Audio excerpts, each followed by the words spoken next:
Well, so good to have all of you joining us, whether you're connecting online, no matter where you're connecting from, or you're at one of our physical campuses. And I want to just extend a very warm welcome to Element Church. I'm so excited that you're part of the Tri-County Church family. Well, we're kicking off this series titled Grit, Got What It Takes. And when I started thinking about this word grit, I wanted to make sure that I was clear on what we mean by grit.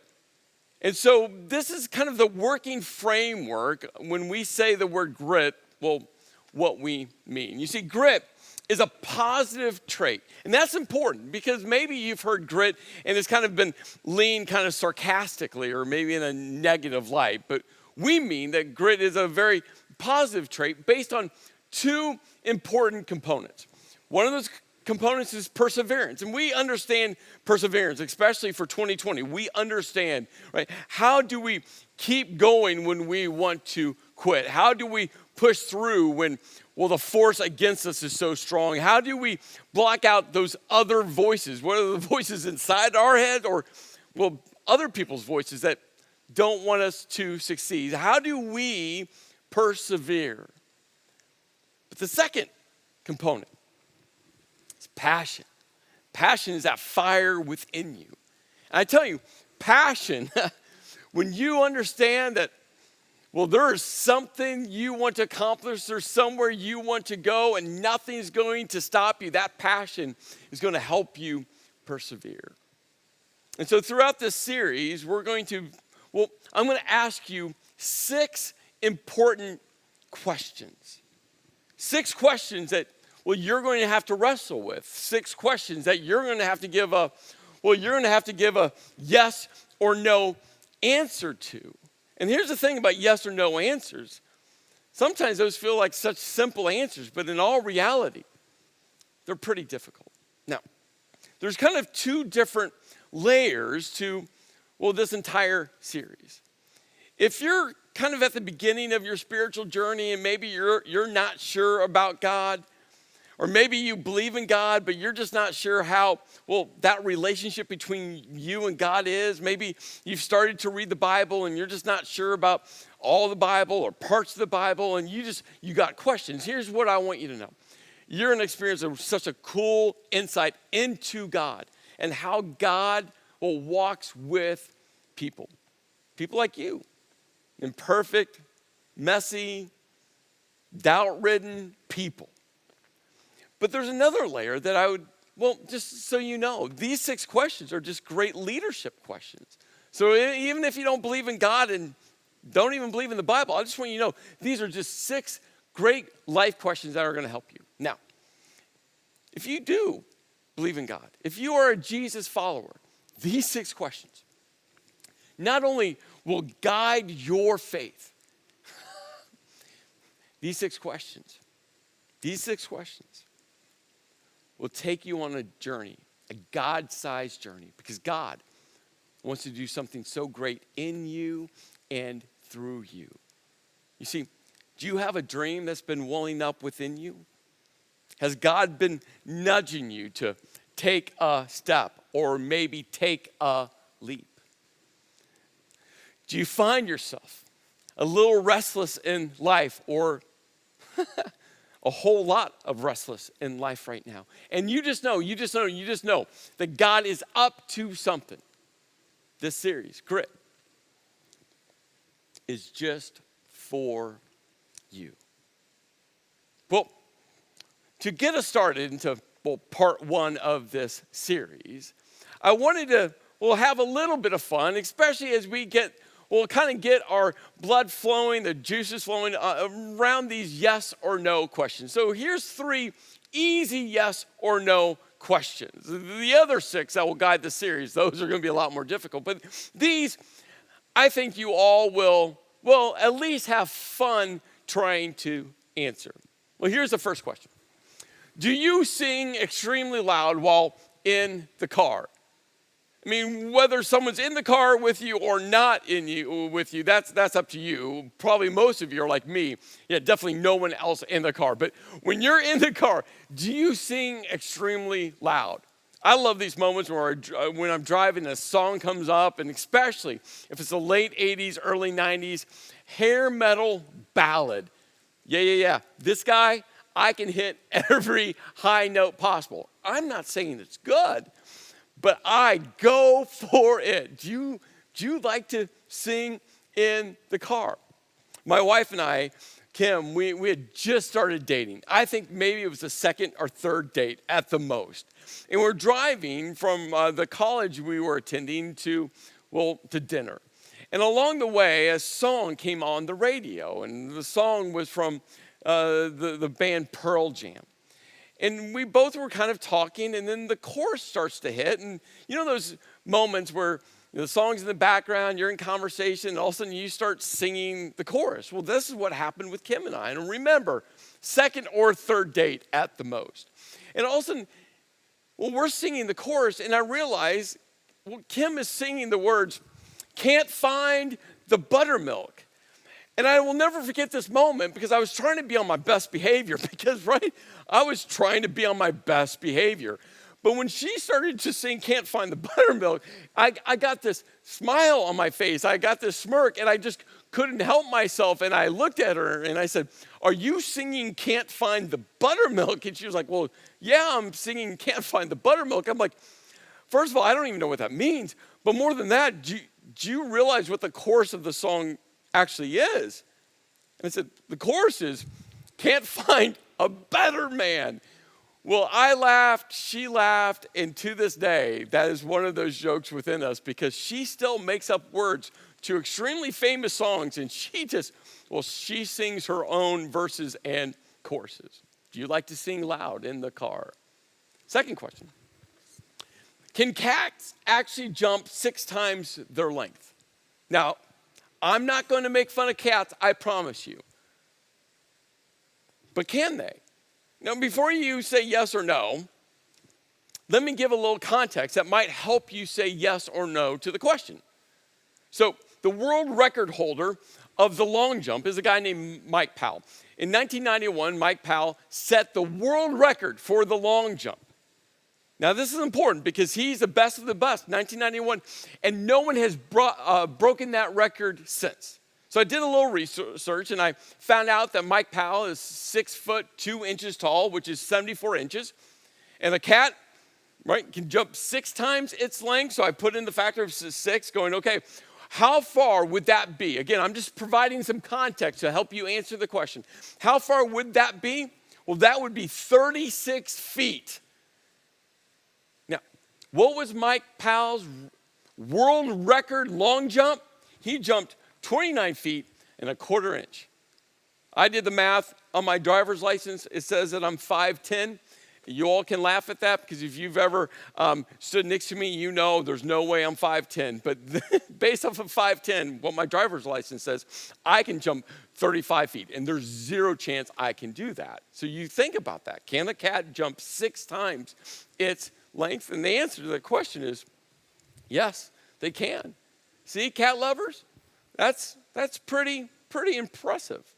Well, this leads to the last question. Do you know the Schrodinger equation of quantum theory? And I promise you, all of you, okay, well, maybe one of you knows it. The rest of us, there's no way we know what the Schrodinger equation of quantum theory. So I researched. I'm like, what is it? This is what it is. The Schrodinger equation is a linear partial differential equation that describes a wave functions or state function of a quantum mechanical system. Does that help at all? Absolutely not. I'm not even sure what I read. But you think about all of these yes and no questions.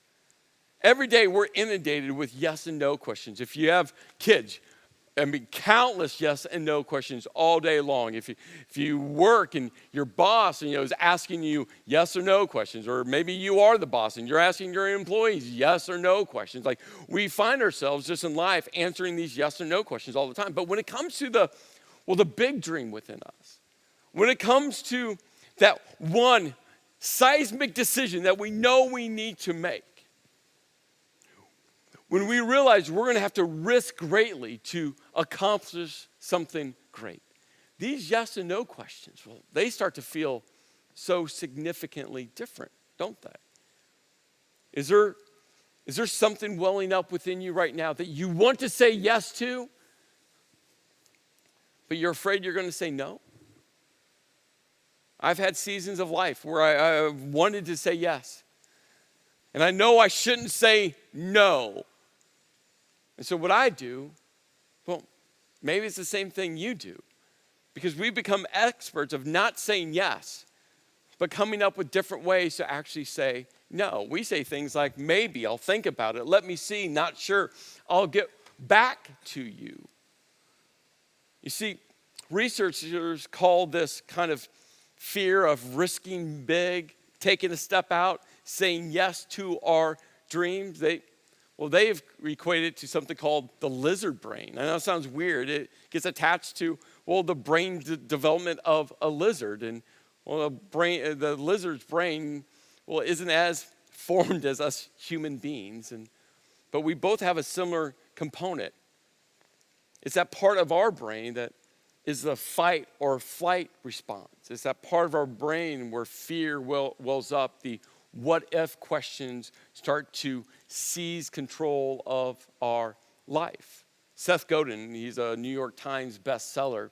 He's written a lot about the lizard brain. And a few years ago, this is what he wrote. He says, we say we want one thing, then we do another. We say we want to be successful, but we sabotage the job interview. We say we want a product to come to market, but we sandbag the shipping schedule. We say we want to be thin, but we eat too much. We say we want to be smart, but we skip class or don't read that book the boss lent us. The lizard brain, or as Stephen Pressfield describes, it's the resistance. The resistance is a voice in the back of our head telling us to back off, to be careful, to go slow, to compromise. The resistance grows in strength as we get closer to shipping, as we get closer to an insight, as we get closer to the truth of what we really want. That's because the lizard hates change and achievement and risk. You see, there's that part of us, especially when it comes to a dream, especially when it comes to stepping out and changing the course or direction of our life, especially when it comes to moments where God wants to do something through you so significant, but yet something in the back of your mind resists saying yes. And we come up with a whole nother list of ways to say no. But in reality, we're saying no. Well, over the course of this series, we're going to be following the journey of a husband and wife. Their names were Abram and Sarai. And what I love about their story is there's going to be so many moments throughout this series that you're just going to find connection points with their story. You can read about them starting in Genesis chapter 11. And right at the end of Genesis 11, we actually get this quick snapshot into their life. We're told whose Abram's dad's name was, and we find out that, Abram actually had a brother that passed away. So Abram understood loss and grief, and especially a family member. We find out that Abram is married to Sarai, and not only are they married together, that, they couldn't have kids. And maybe for you, that's part of your storyline. The desire to have a family, the desire to have kids, and for whatever reason, not being able to. I know for my wife and I, that's part of our story as well. And then right at the end, we're told that, Abram's dad passes away. And if you've ever lost a mom or a dad, you know. It's an interesting journey to go through when you lose a parent. And in this moment, for Abram, for Sarai, they're grieving a loss. They're grieving a loss of a family member. And then all of a sudden, God intersects with their life. Now, this is another important part of the story. We also discover that Abram's dad didn't worship God. He worshiped all these other deities or false gods. But Abram wasn't raised in a house of worshiping the one true God. And maybe for you, that's part of your spiritual journey. You weren't raised in what we call a Christian home. You weren't raised going to church. You weren't raised reading the Bible. Your mom or dad believed something different, or maybe they just never talked about belief. And so for Abram, that was his background. His dad just worshiped all these pagan gods. And then one day, God intersects with their life. And this is what God said. Go from your country, your people, and your father's household to the land I will show you. Now, this is an anchor verse for me. Hear this. This is a verse I have shared so many times to individuals, to groups of people. This verse has guided me, and there's so much in it. I mean, we look at the word go, and built into the word go is leave. There's two actions there. God says go from, which means, hey, Abram, you and Sarai, you're going to have to go, and as you go, you're going to leave, and leaving means you're going to have to let go. Let go of your other family members, let go of your comfort, let go of the area that you've just grown accustomed to. Let go of all your business relationships, let go of all your friendship relationships, let go of, well, you just know the area, and you're going to have to let go all of that, because leaving means you have to let go. To go. But not only does God say go, leave, and let go, God doesn't even give them a plan. Remember what he said? To the land I will show you. Like, he was just like, it's going to be the land of the unknown. Could you imagine that? I mean, we live in a day and age where we want our plan, we want our map, we want the GPS coordinates, we want Google Maps out, we want to know exactly the route we're going to take. And God didn't give them any of that. He said, hey, Abram, Sarai, you're going to go. I'm asking you to leave, which means you're going to have to let go. And I'm not going to tell you the course. I'm not going to tell you all the exact steps. I'm not going to give you the strategy. I'm not going to give you the framework. Go, and leave to the unknown. But then God gives them a promise. And on one side, this promise is a beautiful promise. It's an amazing promise. But if you've heard this promise before, or in a few moments when you hear this promise, don't get lost in the amazingness of this promise. I mean, feel the gravity of this promise. Because if you put yourself into Abram and Sarai's kind of footsteps, the gravity and the reality around this promise didn't feel that great to them. But I'll get to that in a moment. Here's the promise. I will make you into a great nation, and I will bless you. I will make your name great, and you will be a blessing. I'll bless those who bless you, and whoever curses you, I will curse. And all peoples on earth will be blessed through you. Again, that feels amazing, doesn't it? Your name will be great. I mean, right? There's something within all of us. I want my name to be great. I want to do something great where people will go, wow, look. I mean, have you thought about that before? I don't think I'm the only one. That there will be a blessing, God's blessing through them. Not just for a little group of people. No. God made it clear it's for all peoples on earth. Woo!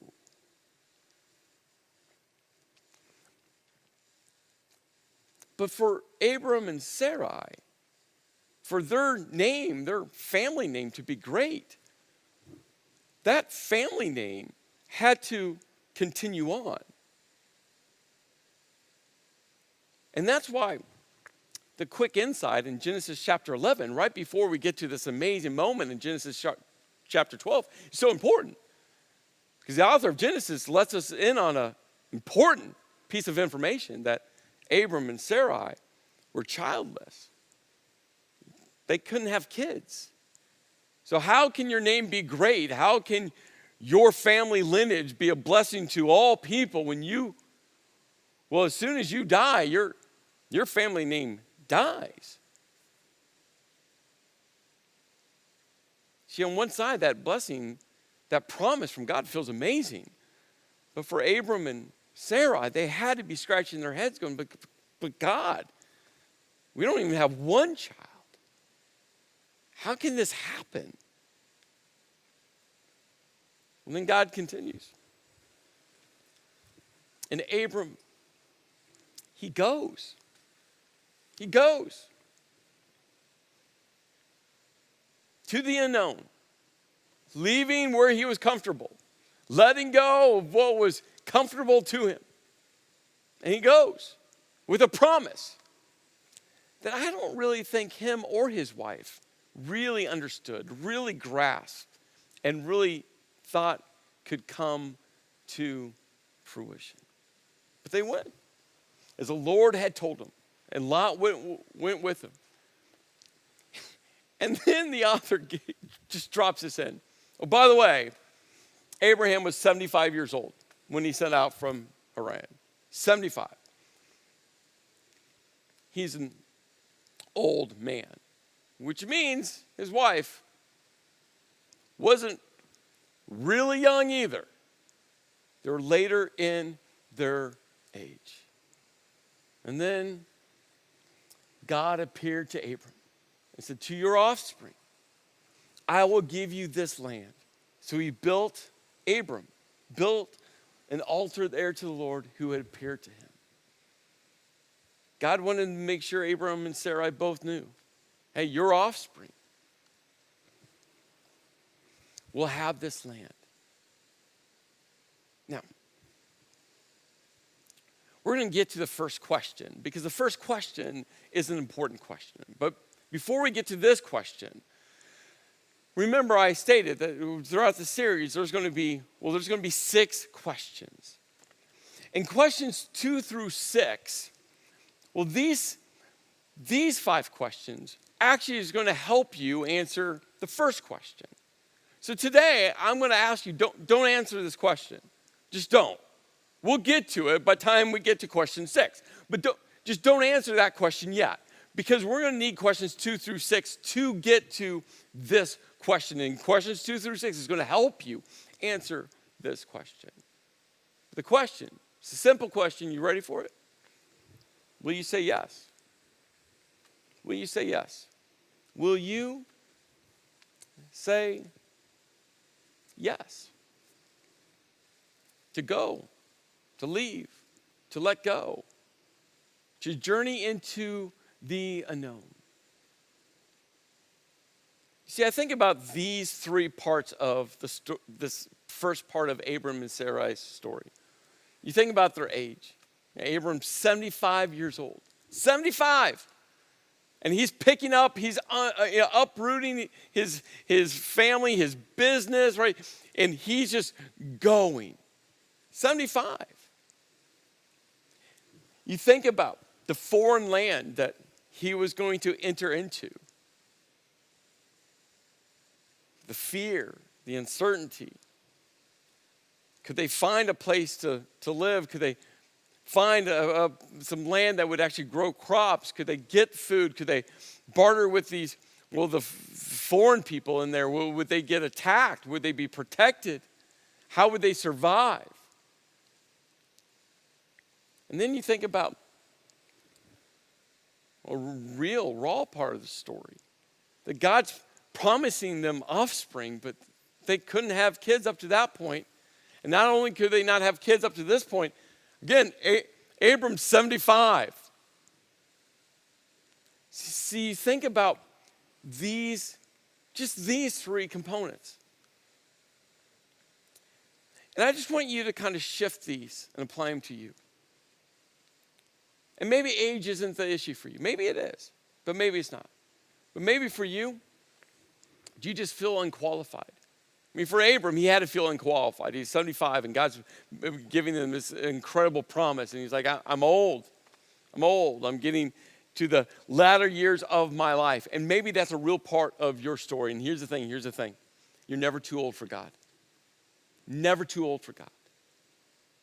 But maybe it's another part of your story that you just feel unqualified. Maybe you just don't feel gifted enough. You look at other people's gift mix and you go, I wish I was like them. Maybe you look at other people's personality and you're like, I wish I was more outgoing. I wish I was more bold. I was more charismatic. I was more gifted in communication or gifted in writing or gifted in systems or gifted. You fill in the blank. You just feel unqualified. I mean, Abram and Sarah had to feel completely unqualified. God's giving them a promise to have offspring and be a blessing to all people. And they're like, there's no way we're going to have kids. Then you think about this foreign land. I mean, maybe for you, it's all about uncertainty. I mean, for them, the uncertainty was going to a foreign land. Maybe for you, it looks vastly different, but it's filled with uncertainty. Maybe it's risking to shift your career, and your career path right now has a lot of certainty, but you shifting away from it is now going to be filled with a whole lot of uncertainty. Maybe for you, the dream within you, maybe it won't work. And that's all you're thinking about is what if it doesn't work? But what if it does? Maybe for you, the uncertainty is all about the risk factor, and you've brought in people around you, and well, maybe you should listen to some of those people, but maybe you shouldn't listen to all of those people. What uncertainty. Abram and Sarah had to be filled with uncertainty to go to the land that God was going to show them. No map, just following God. And then I think about this last one. They're childless. Couldn't have kids. Tried over and over and over and over again. Nothing. And now God's promise is that they would be a blessing to all nations, for all people. And do you just think that dream that God is breathing into you is just completely unimaginable? Like, you know it, it's in you. You've thought about it, and you're just like, dude, there's just no way it can happen. It's just not real. It's fiction. For Abram and Sarah, they just had to feel that all over again. But this is the amazing part of the storyline of people like you and me throughout the Bible. People like Abram and Sarah. That God takes the unqualified, the uncertain, the messy, the doubt-ridden, the imperfect, and does the unimaginable through those who say yes to God. You see, I think the most powerful part of Abram and Sarai's story is when God went to them and said, go to the land I will show you. Go to the land I will show you. And I'm going to do something so great in you and through you that you're going to be a blessing to all people. What did Abram and Sarai do? They went. They said yes. You see, this question is a question you're going to have to wrestle with. Will you say yes to the dream God is stirring within you, the nudging that God is pushing within you, the risk that God is wanting you to take? But remember, questions 2 through 6, those questions are going to help you answer that question. And questions 2 through 6, they're difficult. They're challenging. They're going to stretch your faith. But if you answer yes, watch what God will do in you and through you. So, do you have grit? Do you have grit? Perseverance and passion. Because God is doing something significant. And he wants to use you to be part of his storyline. Let's do this together. Let's pray. Lord, I just pray that this series breathes life into people, because right now you're stirring. You're stirring. And I love the fact that you use people like me, and you use people like every single person. Imperfect, messy, broken, unsure, doubt-riddled. But God, you take us, and when we lean into you, God, you guide our steps. So Lord, I just pray over every single person that, Lord, they'll lean into that dream. They'll lean into that nudge. They'll lean into that stirring. And they'll follow you. And that they'll say yes. In your name I pray. Amen.